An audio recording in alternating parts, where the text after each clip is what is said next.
Hello everyone, आप देख रहे हैं चैनल इग्नू इन्फो।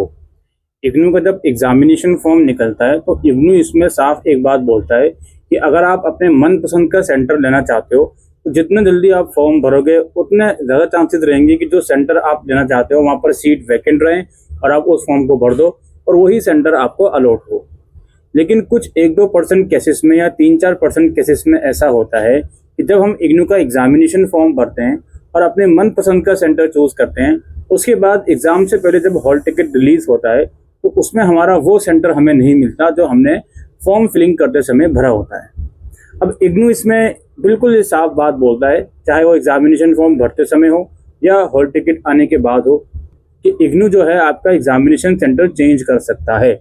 और मैंने भी आपको पिछले कुछ समय में इस बात से अलर्ट किया है कि आप एक बात को लेकर बिल्कुल अलर्ट रहना कि हॉल टिकट आने के बाद हो सकता है आपका एग्जामिनेशन सेंटर चेंज हो जाए।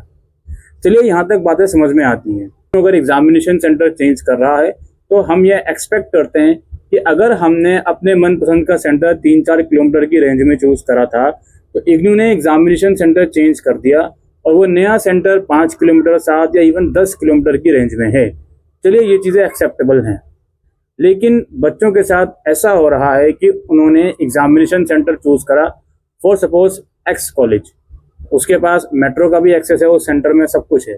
लेकिन अब जब एडमिट कार्ड हाल ही में जब इग्नू के रिलीज हुए हैं उसमें बच्चों को ऐसा सेंटर दे दिया जहाँ पर मेट्रो तक का एक्सेस नहीं है, मेट्रो भी वहाँ से 8-9 किलोमीटर दूरी पर है। तो अब इसमें बच्चे की क्या गलती है? जैसे कि मैंने बताया आपको, कोई बात नहीं भाई, सेंटर चेंज हो जाते हैं, इसमें किसी का कोई रोक टोक नहीं है। अब इस पर भी बहस करी जा सकती है कि क्यों चेंज हो जाते हैं। जब बच्चे ने फॉर्म फिल करते समय चूज करा है सेंटर, उसको सीट दिखा रहा था वहाँ पे, तो अब ऐसा क्या हो गया कि आपको चेंज करने की नौबत आ गई? बट स्टिल हम लोग एक्सेप्ट करते हैं कि हाँ ऐसा हो सकता है। और हम इस हद तक एक्सेप्ट करते हैं जो मैंने बात कही कि पहले जो सेंटर 3-4 किलोमीटर की रेंज में था, अब वो हद से हद 10 किलोमीटर की रेंज में नया सेंटर इग्नू ने दे दिया। चलिए हम मैनेज कर लेंगे, चले जाएंगे, लेकिन वहाँ पर मैनेज करने लायक चीज़ें तो हों। एक बच्चे का मेरे पास मैसेज आता है कि उसने एक्स कॉलेज का सेंटर चूज करा था, फॉर्म फिल करते समय सीट भी वैकेंट थी वहाँ पे, लेकिन जब हॉल टिकट आया तो ये क्या हुआ जी, उसका सेंटर चेंज हो गया और जो अब उसको सेंटर मिला है वहाँ तो मेट्रो की फैसिलिटी भी अवेलेबल नहीं है। और इस भरी धूप में, भरी गर्मी में किस तरीके से वो बच्चा वहाँ जाए? उसे पता ही नहीं है कि वहाँ जाया कैसे जाता है, उसे पता ही नहीं है कौन सी बस वहाँ जाती है। तो पहले से उसको चेक करना पड़ेगा कि भाई क्या वहाँ पे बंदोबस्त है, क्या चीज़ें हैं क्या नहीं। तो ये एक सीरियस प्रॉब्लम है इग्नू की। मैं आप लोगों से इतना कहूँगा, देखिए इग्नू भी ये बात साफ बोलता है कि एडमिट कार्ड आने के बाद या एग्ज़ाम फॉर्म भरने के बाद एग्जामिनेशन सेंटर चेंज करने की रिक्वेस्ट बिल्कुल भी एक्सेप्ट नहीं होती। लेकिन अगर आपको ये लगता है कि जो नया सेंटर इग्नू ने आपको दे दिया उस सेंटर में बिल्कुल भी पॉसिबिलिटी नहीं है कि आप वहाँ जाकर एग्ज़ाम दे पाओ, तो भाई एक बार रीजनल सेंटर जाइए, अपने फिजिकली रीजनल सेंटर विजिट करिए अपने, और उन्हें कंप्लेन करके आइए कि अगर पॉसिबल है 0.1%, 0.01%, तो प्लीज़ हमारा सेंटर चेंज कर दीजिए। मैं साफ क्लियर बता रहा हूँ कि इग्नू साफ बोलता है कि एडमिट कार्ड आने के बाद सेंटर चेंज नहीं होगा, आपके इंस्ट्रक्शन में भी लिखा हुआ है। बट फिर भी अगर आप उस सेंटर में नहीं जा सकते जो इग्नू ने आपको अलॉट किया है तो एक बार वहाँ विजिट कर लीजिए, हो सकता है कोई चमत्कार हो जाए और आपका सेंटर इग्नू चेंज कर दे। लेकिन आप तो मैं ये भी कहूँगा एट द सेम टाइम, अब जो सेंटर दे दिया है प्लीज़ उसके हिसाब से अलर्ट हो जाइए, अपने आप को रेडी कर लीजिए, प्रिपेयर कर लीजिए उस जगह पे जाने के लिए, ताकि आप एंड मोमेंट पर परेशान ना हो। चीज़ों को देखकर आ जाइए पहले से कि कौन सा रूट है, कैसे जाना है, कैसे नहीं जाना। खास तौर पर गर्ल्स कैंडिडेट जो हैं वो इस बात का बिल्कुल ध्यान रखें।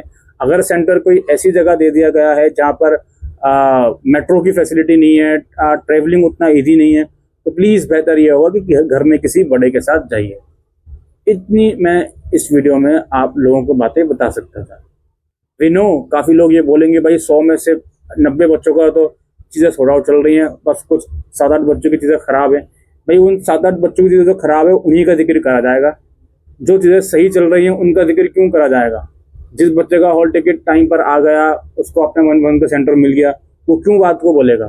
बच्चा तो वही बोलेगा जिसको अपनी मनपसंद का सेंटर चूज करने के बावजूद भी वो नहीं मिला। और ऐसा नहीं है कि एंड मोमेंट पर उसने जो एग्जामिनेशन फॉर्म भरा है एग्जामिनेशन फॉर्म भी उसने रिलीज होने के कुछ ही दिनों में भर दिया था, उसके बावजूद आप लोगों ने ऐसा करा इग्नू ने। जो चीज़ें थी वो मैंने आपको बता दी, एक बार आप अपने आरसी विजिट करके देख लीजिए। अगर वो लोग एक्सेप्ट करते हैं बातों को तो ठीक है, अदरवाइज जो सेंटर आपको मिला है वहाँ मैनेज कीजिए। अगर इतना भी नहीं हो पा रहा आपसे तो फिर आखिरी ऑप्शन यही बचता है, दिसंबर में आप लोग पेपर दे दीजिएगा। खास तौर पे वो बच्चे जो फाइनल ईयर में हैं, अगर वो दिसंबर में नहीं देना चाहते, उनको अभी ही क्लियर करना है, डिग्री लेट ना हो, या फिर जिनका स्पेंड टाइम खत्म हो रहा है तो उनको तो समहाउ मैनेज करना ही पड़ेगा इसी सेशन में पेपर देने के लिए, अगर उनका सेंटर चेंज हुआ है तो। ठीक है भाई, इतना ही हम इस वीडियो के अंदर आप लोगों को गाइड कर सकते थे। Thank you.